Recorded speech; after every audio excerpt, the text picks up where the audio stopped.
Hello and good morning, everybody. Welcome to this dBs Online Open Day. Thank you so much for joining us on this bank holiday weekend. We really love having you all here. My name's Chris Mackin. I'm going to be your host for today. And today we're going to be highlighting some of the really amazing aspects that students and graduates both get to enjoy at their time here at dBs. And who better to showcase what we offer here than an esteemed panel of my colleagues. So, introducing them all, we have Victoria Morris, who is our Head of Student Support. Victoria, how are you doing? I'm doing very well, thank you, Chris. How are you doing? Yeah, very good, thank you, Victoria. Hello to everyone, and I'll be chatting to you a little bit later, just giving you some ideas of what support is in place at dBs. Thank you very much, Victoria. Then next up, we've got Tom Chitson, who is the Programme Leader for our Live Sound degree. Good morning, Tom, how are you? Right, thank you, Chris. Good morning, everybody. I'm here to answer any questions relating to live sound, and I look forward to seeing you later on. Thanks very much, Tom. Then we have Will Scott Cree. Will is our Programme Leader for the Music Production and Sound Engineering degree. Will, how are you doing? Good, thanks, Chris. Morning, everyone.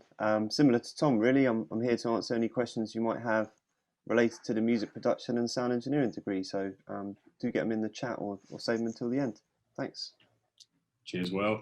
Then we have Jay Orban, who is the Creative Director of dBs Pro, who you're going to learn about a little bit more. But for now, hi, Jay. How are you doing?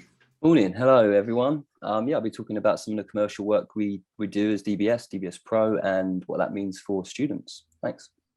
Great stuff. Thanks, Jay. And then finally, we have John Canning, who is the Programme Leader for our Electronic Music Production degree. Morning, John. Morning. Hello, everybody. So yeah, same again. I'm here to answer any questions you have on electronic music production. Yes, so get them in the chat as soon as you can. Great stuff. Thank you, John. Now, we do have a late arrival who you will see a bit later on, which is Chris Brown. So do be aware that there may be an unintroduced panelist that pops up during this session. So as everyone has said, please do feel free to use the Q&A and chat features. Any questions you have, anything that you want to flag with us. This is all about just answering those questions and giving you the best idea of what it's like to study at dBs. So please do make use of those.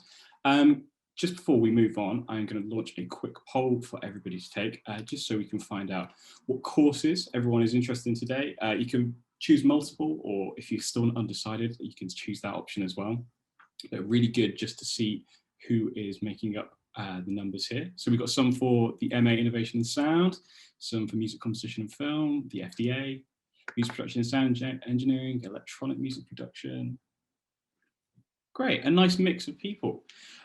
So, as I'm sure all of you are well aware, lowered restrictions and some sunshine has been an absolute saviour for our mental health recently, and it's just been great to see all those people again, reconnect, and for us, invite students back into the building so they can use the facilities. Now, whilst we're unable to bring you all in for the open day experience that we'd like to give you, we can say that we are reintroducing on-site tours from next week. So if you are interested in coming and seeing the facilities, meeting some of the staff and getting a bit better in-person experience, being able to ask questions, then there will be a link to that in a follow-up email from this. So if you want to come see us, please do that. But in the meantime, I'm going to share a little video just to give you a taster of what it's like inside our centre. So here we go.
So hopefully that has given you just a little bit of an insight into what we have here at the centre. But like I said, you can book to come and see it properly in person.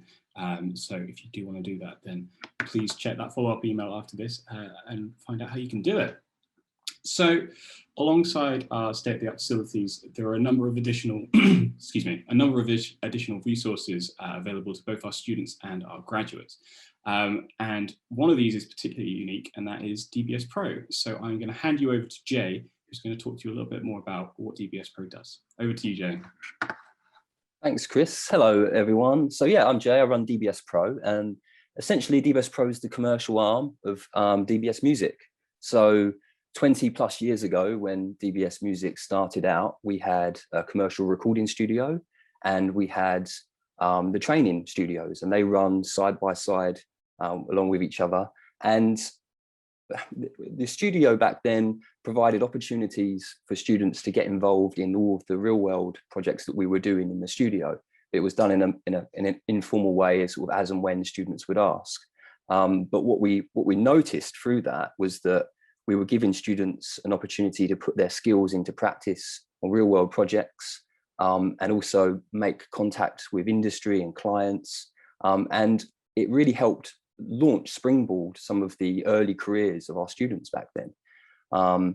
And also having a commercial facility as part of dBs means that we have one foot always in the needs of the commercial world. So as new bits of tech come available and we see that that's needed to fulfill certain briefs in a commercial context, we can make sure that our courses are delivering those needs in our training programs as well. We do that in lots of different ways, but you can see by having a commercial facility and a commercial arm, we're very much engaged with what's happening in a real world context. And all of that stuff feeds into our course. But it also demonstrates that we can do the things that we teach. And I think that's really important as well, that we demonstrate that as a company and as an institution, we can practice what we preach. So we're quite proud of that. So back then, when it was a traditional recording studio alongside with the training studios, like I said, we had lots of opportunities for students to get involved, but it was done in a very informal way. And also back then we were a traditional recording studio, and that's changed a bit as we've grown over the years. So as we have developed, and we saw it that the types of work we were doing commercially weren't just sound engineering of music projects, but we still do that, and that's very much at the heart of what the commercial arm offers. We were doing lots of work with spatial audio, music production for film and game, lots of sound art installation work, and a much kind of richer, broader scope of commercial services. And dBs education had grown as well to offer more variety of courses with different specialisms. And what we felt like we wanted to do was rebrand and refocus our commercial arm. And this is just recently in the last 4 years, give it a separate name, dBs Pro, and actually formalize the way that students get involved in the projects we do and make it part of our mission statement as a commercial provider. So every project that we do now offers structured roles for students to get involved with. I'll talk a little bit more about how that works in a moment. And dBs Pro is now based in Bristol, where we share the building in our studio complex in the city centre. It's just 5 minutes from the train station. So we're in the same building, and we have our own commercial facility in that studio complex where we operate dBs Pro.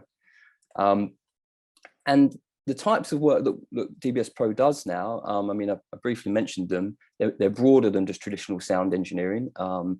They might be spatial audio work for games and apps, especially VR, AR stuff. We've been doing a lot of that recently. Lots of music production for documentary film, but also post-production services like mixing films and documentaries. Still recording bands and artists and making records with them. And we wanted a space that could represent that kind of broader selection of work that we offer. So we recently, just 2 years ago now, built our own facility in the same building, like I mentioned. And this is a very sort of playful, creative space. And it works quite nicely as a sort of against the very sort of technical spaces we have in the training studios, and then DBS Pro offers a kind of more relaxed kind of writing studio. We've got a really nice piano in there, but something that's kind of can work in a lot more different contexts. And that space is obviously used by the students as well and staff.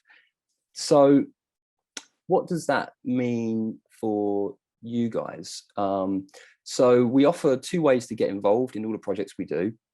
Now it's important to just mention, just clear that up, that every project we do is commercial. So there's a real world commercial delivery. These are real clients.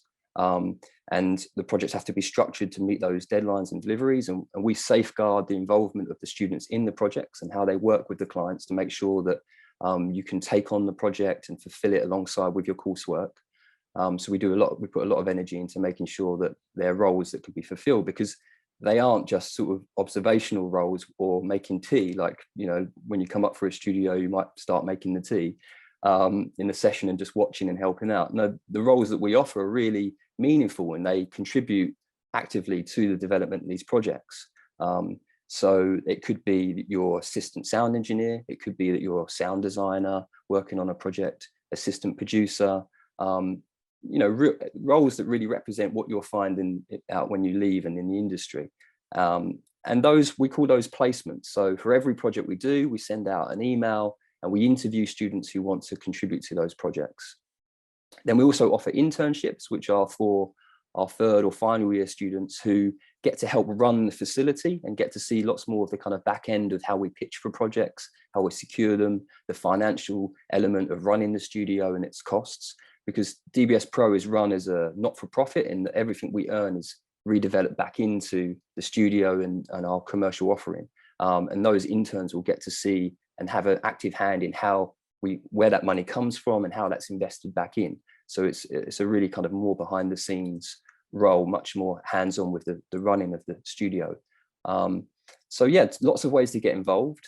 Like I say, every project will involve students in some way of a degree of role, and the projects that we pick, we try to make them we want to be doing works that are innovative in lots of ways, because as we are part of DBS Music, we want these projects to do things that are on the cusp of what's possible within our specialism. So we actively pursue projects that are in some way innovative, and that's a big part of our mission statement as DBS Pro.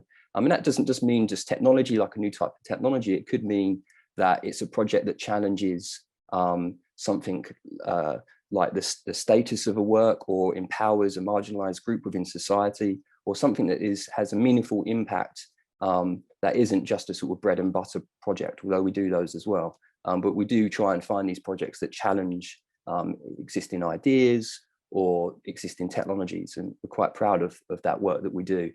I'll give you an example of that. We've been working on the innovative side.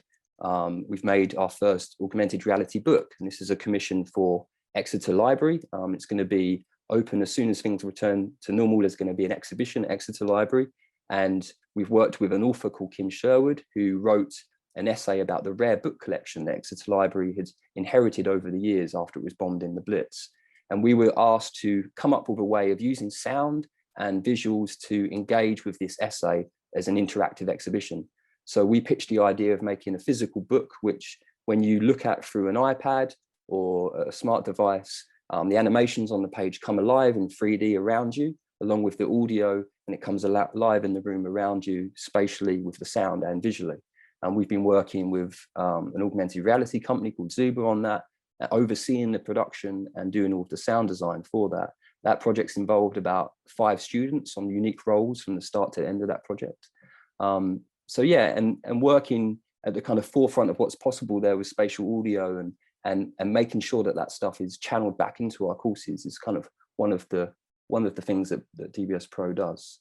I think we're going to show you now a short film about what it's like to work on a DBS Pro project.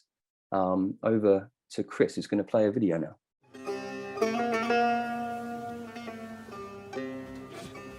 The Big Read is a project started by Plymouth University and Philip Hall, and the original idea was to take the Moby Dick and create an audio version of it.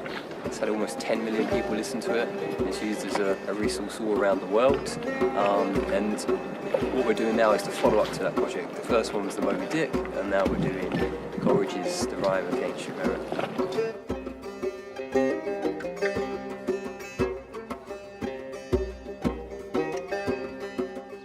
We're out on Olga, which is a ship that Sailing Tectona look after, and they've kindly offered us time out here to record the soundscapes for the Big Read, Rime of the Ancient Mariner project.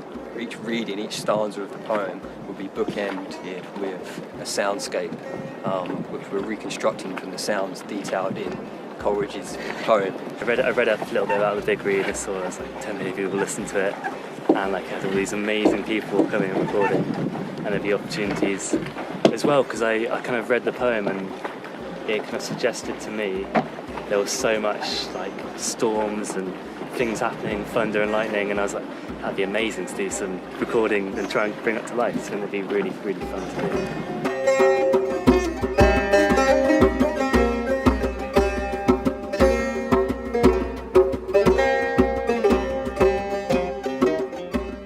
So the reason we're out here recording the sounds ourselves are, A, we have total control over what those sounds are. We went through the poem and we pinpointed any descriptions of anything audio, anything sound related, which there are loads of in the Rime of the Ancient Mariner. So we had this spotting list, and we've come out to capture those sounds specifically to match what's going on in the poem. With samples off the shelf, it's very difficult to get exactly what you want.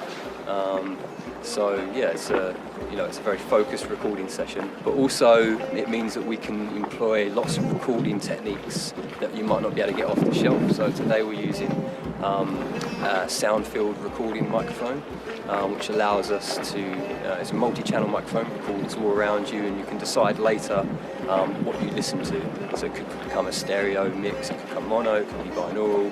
We can make all those decisions later, after we've recorded with that technology. I'm playing about with a few different microphones, trying a few different techniques, and we're trying to capture some sort of specific sounds like creaks and sort of sails flapping. And then we're also trying to get like some sort of a boat ambience as well. So yeah, I'm just here as a general sound engineer, just trying to capture those sounds in the best way possible.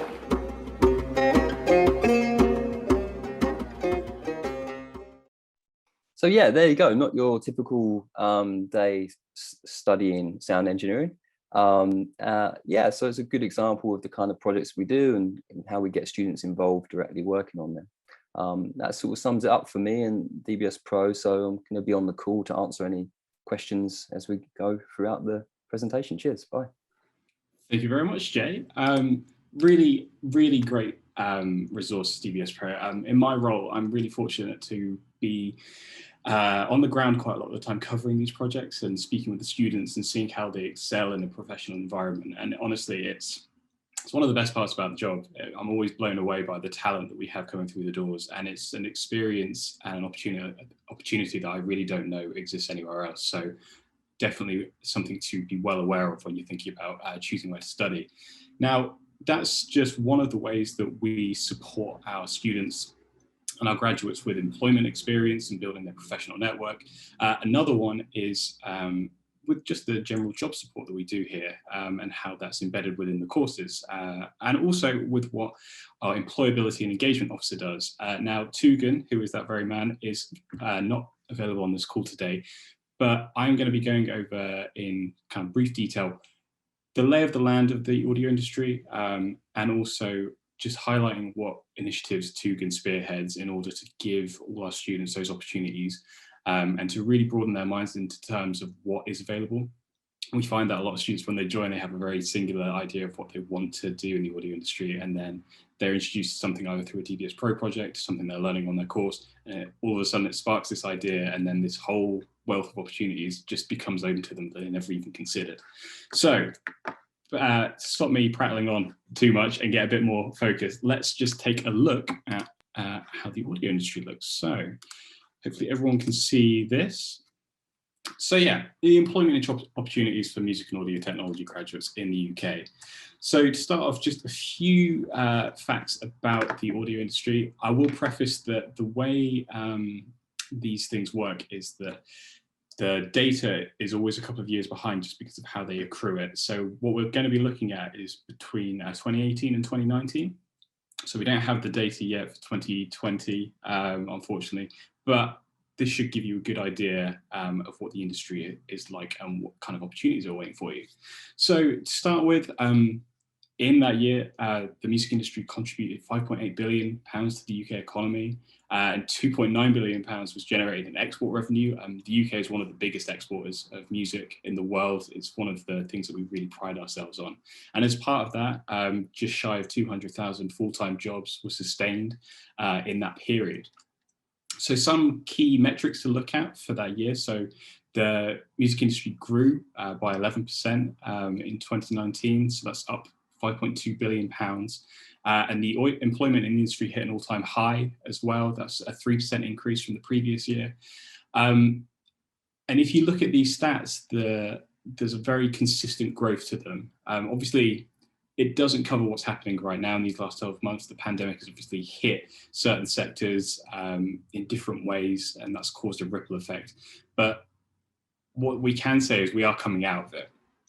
We've made positive strides this year, and fingers crossed live music is coming back after the 21st of June.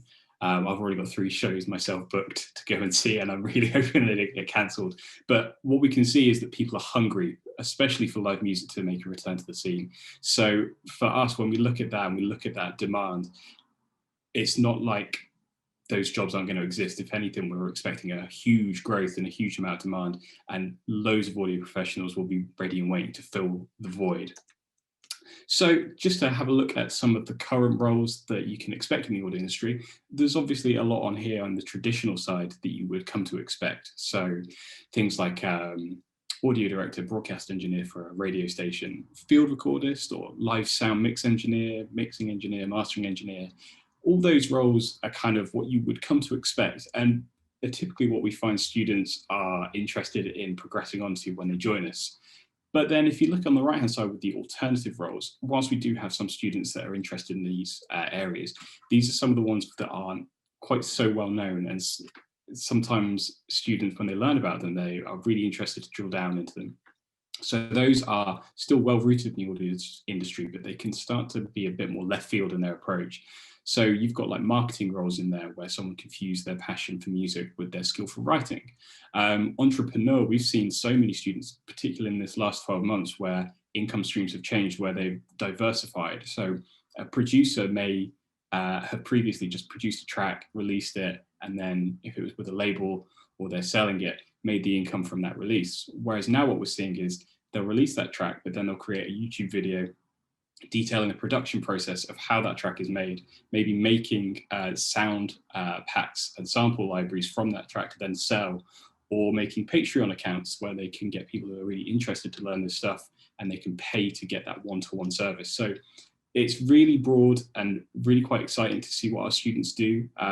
And sometimes in the most dire situations as it may seem, it can just spark so many ideas and then be a huge boon to your kind of like career path.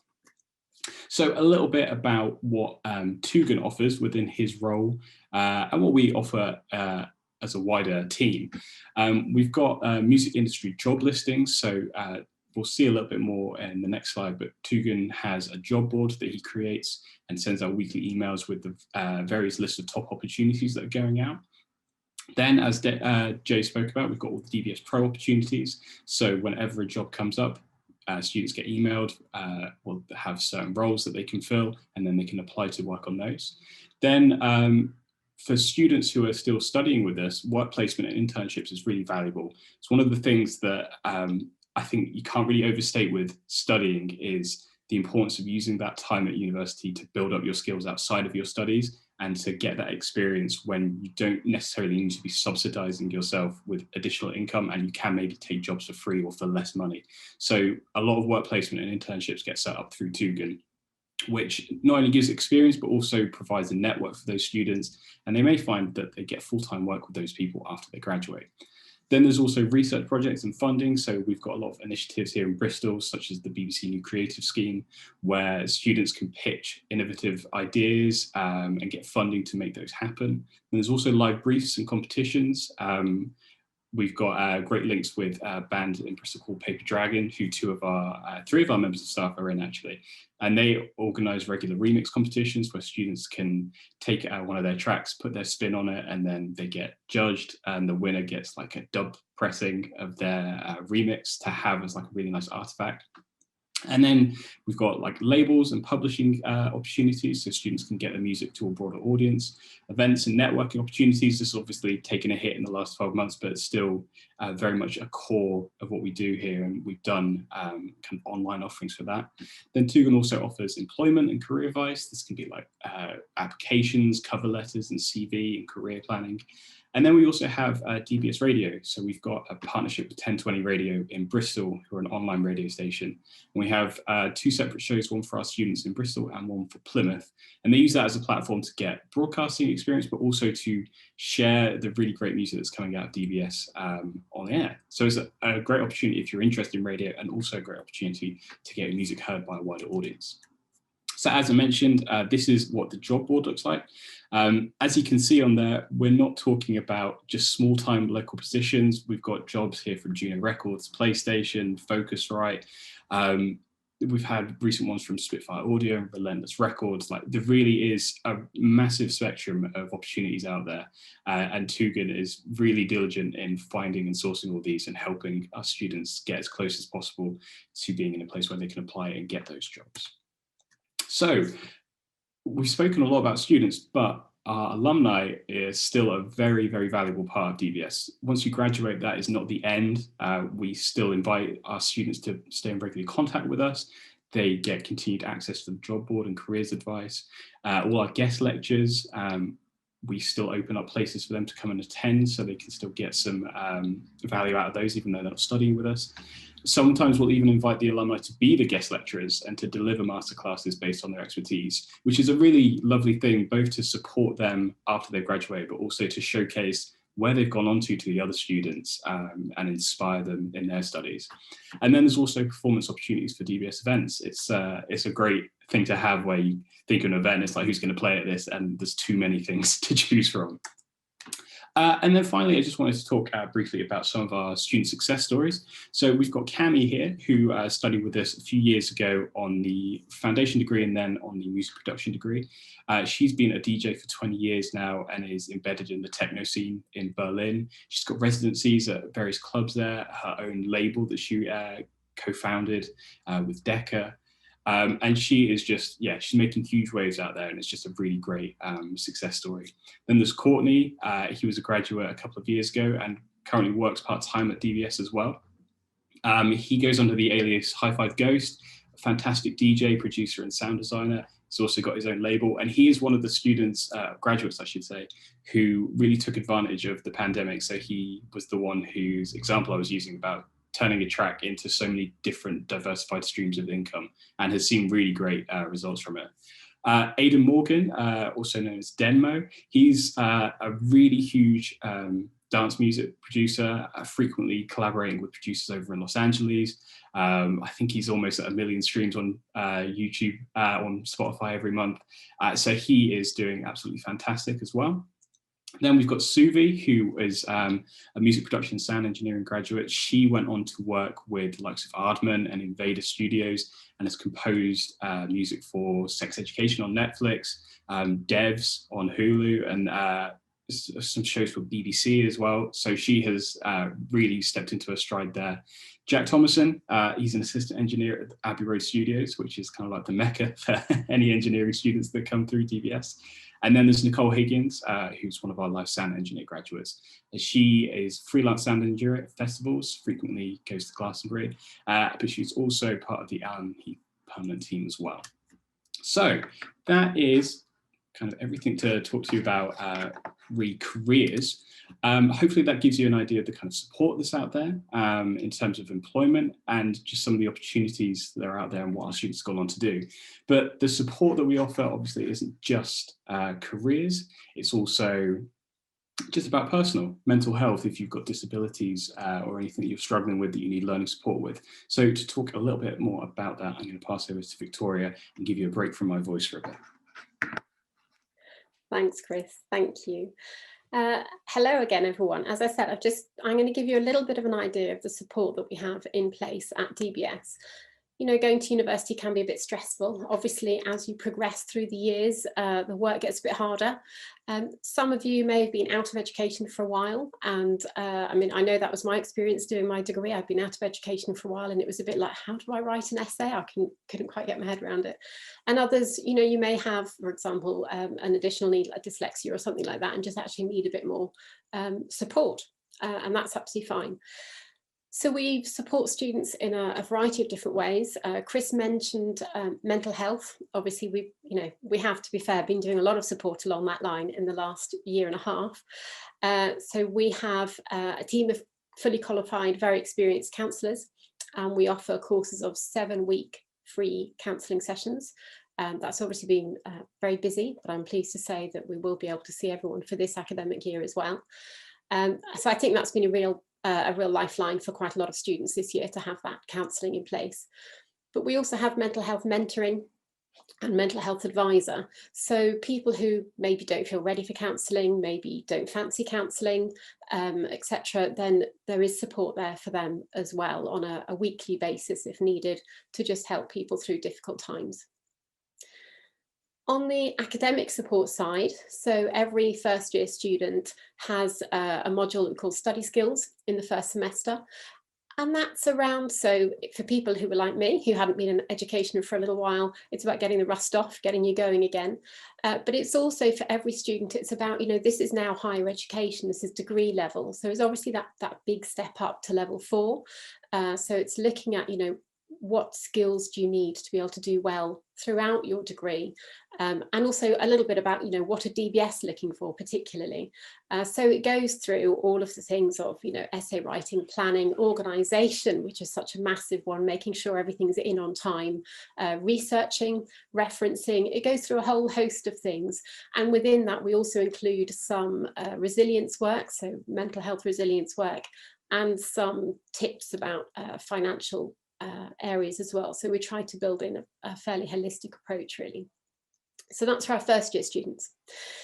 After that, or in addition to that, if they like, we have what we call advanced skills, which is a drop-in session. So it's not compulsory, it's just a drop-in, and any student can go to that. And it's a top-up, really, obviously, for these study skills.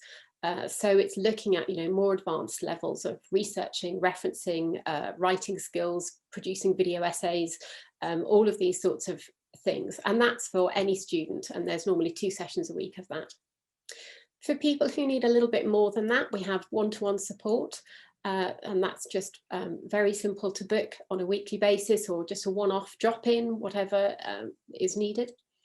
We also have a weekly, literally just a 15-minute drop-in. So you can just walk in and chat to whoever's there, signposting onto a further support or to book in more sessions at that time as well. I've talked a bit about our mental health services already, very busy this year, but yeah, it's just been amazing to be able to support students through this really difficult time with their mental health, actually. And we have had some brilliant feedback, and it's a pleasure of my job to be able to provide that sort of support in such a difficult time, I have to say. Other things that we have, so we have some external agencies, external organisations, I should say, who come in and do sessions supportively for students. So at the moment we've had a mental health organisation called Off the Record coming in and doing some resilience workshops for our students, helping them ideas, tips, etc., how to cope when things get difficult, helping them to be more robust, if you like, for the future.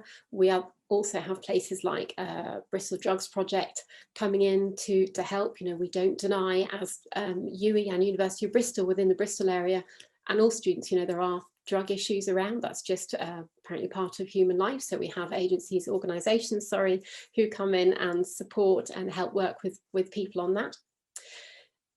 We also provide financial support. So there are care leaver grants, hardship funds, etc. if students are really struggling. And then my last one is for students who think they have maybe a diagnosable difficulty such as dyslexia, dyspraxia, or a mental health difficulty. There is additionally funded support for that as well, and that's through a scheme called the DSA, and that's government funded support. So if anyone knows already that they have a diagnosis, then when you do your student finance application, you can apply for DSA, as it's called. Or if you think that might relate to you, but you're not quite sure, please, through the team when you're applying, or Chris Mackin, please let them know, and you can have a chat with me and we can talk through, whether that sounds like it's for you, and how you'd go about doing that. And I think, just to sum up, really, support at DBS is for everybody. We have really able students who come out of the first, who have touch base with support at some time, through to people who, have more significant needs. I always say there are no medals for suffering in silence, but there's potentially a higher grade if you do reach out and ask for some support. Thank you very much. Thank you, Victoria. That was great. So that is everything we have in terms of presenting for you. So we're going to move into the live Q&A. So this is an excellent opportunity for any questions that you want to ask. Just drop them in and we will pitch those to our panel. Whilst you're all thinking of ones, I'm going to start with some of the questions that were added on registration. And we'll start with one for Tom on live sound. So one person, I think it was Jordan, also asked this in the Q&A. He's really interested to know what career opportunities can be led to through the live sound course. So everything within the industry relates back to the live sound course, and that's how we've tried to sort of structure the degree, so that it's not solely for people who want to just engineer. It can be for system technicians, it could be production managers, and as a result of some partnerships that we're working on within Bristol. One of those is Motion Nightclub, and a couple of others are quite large production companies who are responsible for Boomtown and other large festivals all around the country. And as a result, we are in a position to sort of send students who are in the right place at the right time to go and do some of these shows with these companies who are big within the scene in Bristol, and certainly AF Live. They're responsible for everything at Boomtown Fair, which is a colossal festival. So there's plenty of opportunity, and actually all of these are, at the moment, even though we've come out of the pandemic, they're all still available. And there's been a big change in the industry, and a lot of people who have been around for a long time are no longer, wanting to risk it in a sense of they haven't been supported. And that's actually been fantastic for new engineers coming up, because there's place for people to come in and then step up and fill those shoes. At the moment, we're actually getting some first years over to a sit-down event opposite dBs, which is called High Rise, which we had some first years go to last night. And actually, the engineer decided he'd had enough and left them in charge all night. So it's a fantastic opportunity for them, albeit a little daunting, but they met the challenge and did it really well. So I guess to cut a long story short, the opportunities are there for anyone who's prepared to go above and beyond to find them. And both of myself and Chris Drew, our module leader, have countless networks to utilise for you all. So the opportunities are there. You just got to prove it. Thanks, Tom. Sticking with you, actually, the same person asked, with that in mind, how easy is it to break into the industry for someone with no education in audio? It's still possible. I did a music technology degree 12 years ago. Did that set me up for live sound? No, not at all. It gave me the very basic fundamentals of audio, and I managed to make a success of it. However, I believe our course really sets you up to be the professional person that you need to be entering the industry, hitting the ground running. The more you know, the more valuable you are to people, and having the option to make mistakes and experiment in a real working venue like we have as our teaching venue is a monumental experience, and it's hard to beat. It's hard to beat. You can't beat real experience in the industry, but also that's very cutthroat. And if you run before you walk and it doesn't go well, it can be difficult. So make the mistakes with us and move on and up and forward. Amazing. Thank you, Tom. This next question is for Will. So someone asked, does the music production and sound engineering course allow for creative freedom in writing music and songs of their own during their time on the course? Thanks, Chris. The short answer is yes, very much so. So on the production-based modules, where we ask students to demonstrate tools and techniques, we don't usually stipulate what style of music that students do that in. So whatever your taste is, kind of genre-wise, as long as you're demonstrating the tools and techniques, then there's plenty of creative freedom there. The only times where we might stipulate the style is, for example, in the mixing modules in year 1 and 2, we tend to give students a multi-track where the style is already predetermined, but it's because we know that there's enough scope in there for students to demonstrate the tools and techniques that have been explored in that module. But the short answer is, broadly speaking, yes, but occasionally we will stipulate. So I don't want to mislead you. Thanks, Will. John, I have one on the form here for you. This was to ask if you could give an overview of kind of like the equipment that they'll be learning with on the electronic music production degree. So generally speaking, you use IMAX for the day-to-day things. So usually interacting with Ableton Live as well. That's kind of the main DAW we use on the course, but sometimes we use Logic or Pro Tools as well. So yeah, most of the IT suites have IMAX in them, and then either the complete keyboard controllers, the Native Instruments ones, or a push as well. Quite a lot of the rooms are kitted out with push 2s. So that's kind of the standard equipment that's just there sort of day to day. As regards other equipment that we've got, is a huge collection of synths and drum machines, and there's just kind of all sorts, really, to be honest. Lots of good stuff to play with.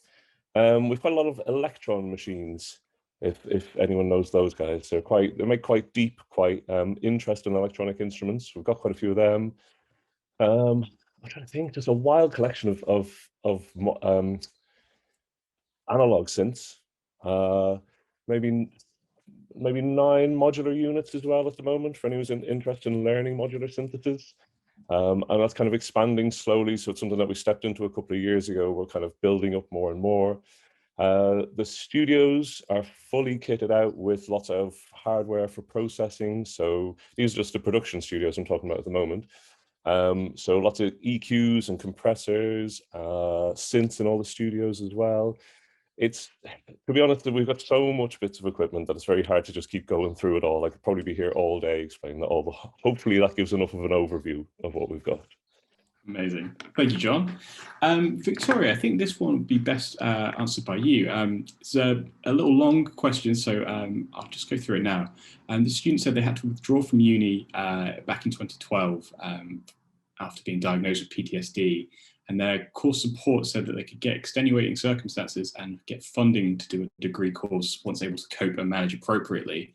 Now that they're in that point, do you have any information on how they can get that support if it's available?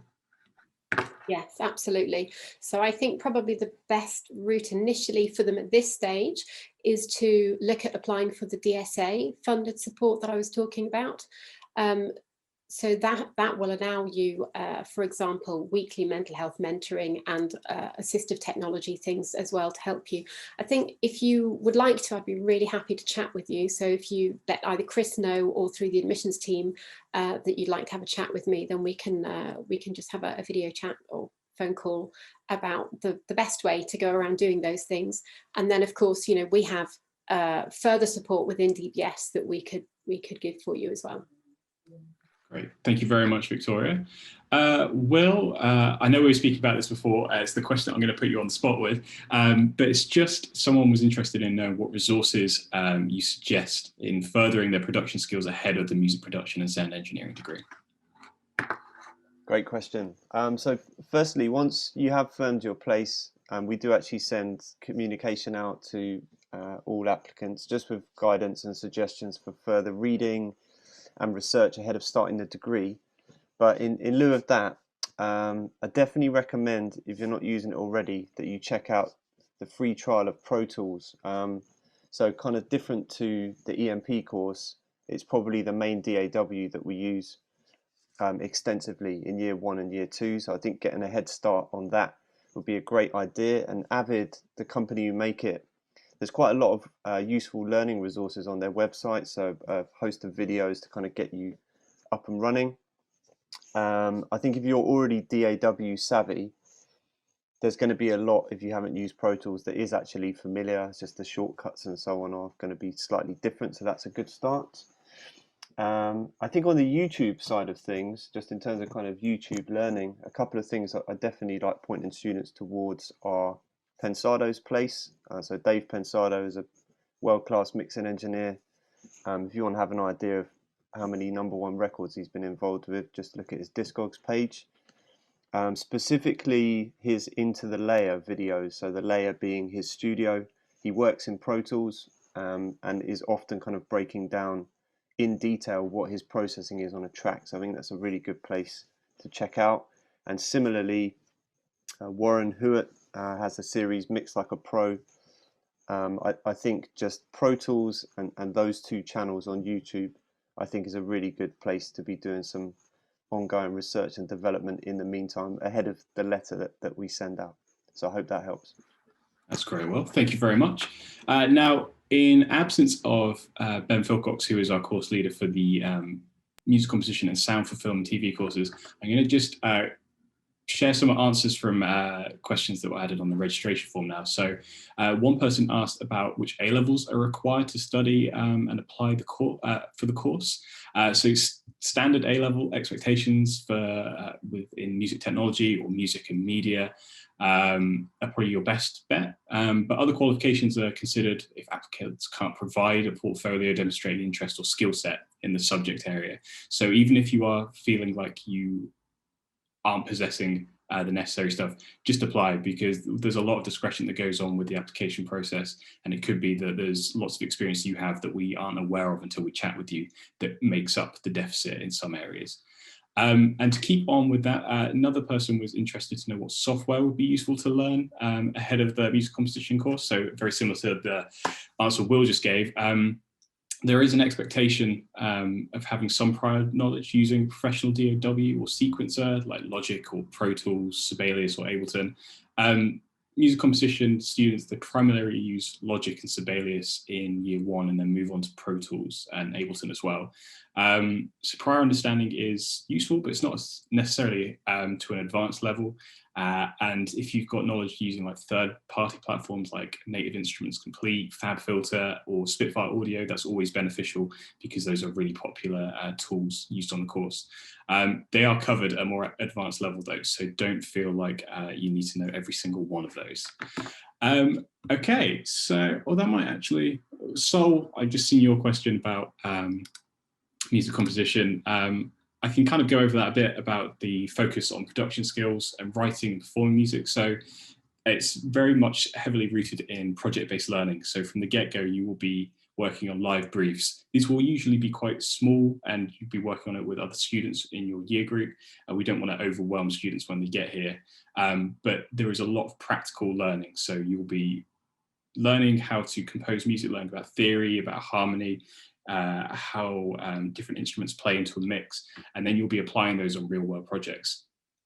So there is an emphasis on the writing side and the foundation of how you build music for film and TV, but there is definitely a lot of emphasis on the production side because delivering high quality audio to a brief is absolutely paramount. And whilst, say, a composer of Hollywood level may hand that over to someone else, like the head of sound within that production, at a smaller level, when you're able to facilitate the composition and also the production, that makes you kind of like the whole package there. It makes you a hell of a lot better in terms of employability.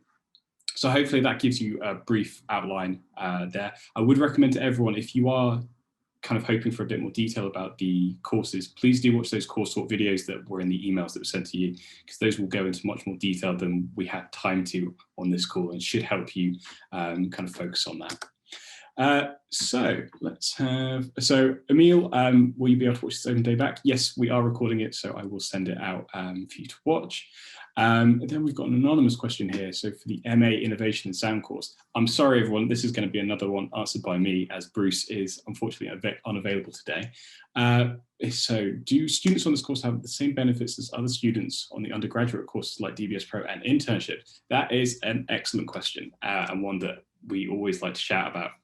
If anything, the opportunities for the MA students are increased above the undergraduates because of the shorter amount of time they have, and also the level of skill and opportunities they have. So the MA and dBs Pro are very closely linked, and there's a lot of projects where J and the MA students will be working together. So you will absolutely have a lot of opportunity to work on those. In terms of, say, using the facilities, so the studios, every student gets 3 hours a week to book. You can team up with other students if you're working together to then bolster that up and book for longer.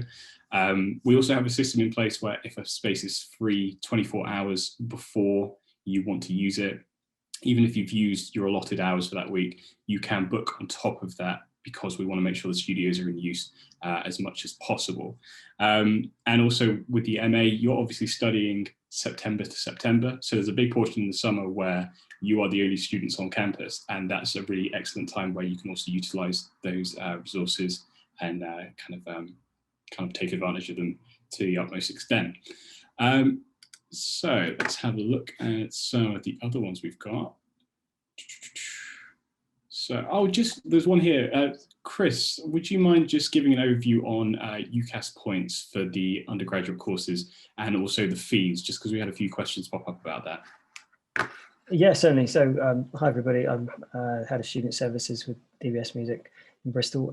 So regarding the application process, the BAs require 112 UCAS points, which can be achieved through a combination of A-levels, BTECs, access programs. There is the foundation degree, which is available for lesser UCAS points. And we are also able to lower that bar of entry requirement during the clearing process as well. The fees for the programs, they do differ slightly between the foundation degree and the BA honours. So currently the BA is £9,250 a year, and the foundation degree is £7,500 per year. Great. Thank you very much, Chris. I think we've gone through all the questions I had on my sheet. So we'll give it another minute in case anyone wants to drop any more questions in the Q&A for us to answer. So if you do have some things to flag up there. Will, I see you've got a raised hand. Something you wanted to flag, or is that an accident? No. It's I accidentally removed a question from Leo about class sizes on average, so I just wanted to answer live for Leo. So just to let you know that we cap class sizes at 20 usually, but that means there can be more than one class group within a year. But in a studio session or in an IT suite session, there's never more than 20 of you with the module leader. But if it's a lecture-based session, then in our lecture theatre, when we're all in, we can have up to 3 class groups in a lecture. But just to let you know, on all the courses, that the class sizes are usually capped at 20. Cheers. Nice one, Will. Thank you very much.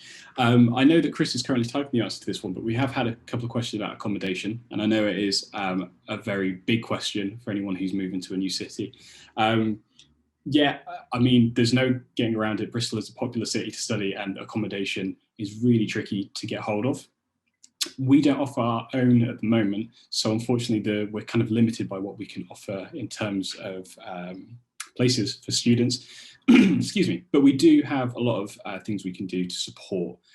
So if you get in contact with our admissions team and you're part of the application process, you can request accommodation information. We've got an up-to-date pack where we list all the different estate agents, all the different house share groups, and different avenues that you can explore to sort out accommodation. Obviously, we always recommend that the sooner you do it, the better. There are plenty of university dorms like Unite that offer places to students from any university rather than the uni-specific ones. So those are always an opportunity if you feel more comfortable going with kind of like an institution rather than independent and private housing.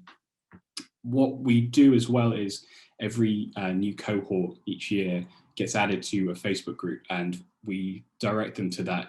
There's a way to interact and meet classmates and just kind of like start conversations ahead of study. It's also a really great opportunity where people can organize accommodation between each other. So I would say if you have applied to us, if you've confirmed your place and you are looking for accommodation, do obviously take use of all that information before you supply, but also join that group, because then you'll be able to meet people that are studying on your course or in the same place as you, and that's always a nicer experience when you're sorting out accommodation. I think that probably draws us to a natural conclusion. It looks like we've had all our questions. Sam, do I have a question? Just want to say thanks. Thank you very much. We're very glad to hear it and glad you enjoyed it. So from me, before my voice completely runs out of juice, I'd just like to say a very big thank you to my panel today for taking the time on this bank holiday weekend to come and talk about DBS. Really very appreciated, and I hope that all of you watching were able to learn everything you needed to. There will be some follow-up communications in the week. We'll send out the recording and also some email addresses for contacting people if you have any further questions.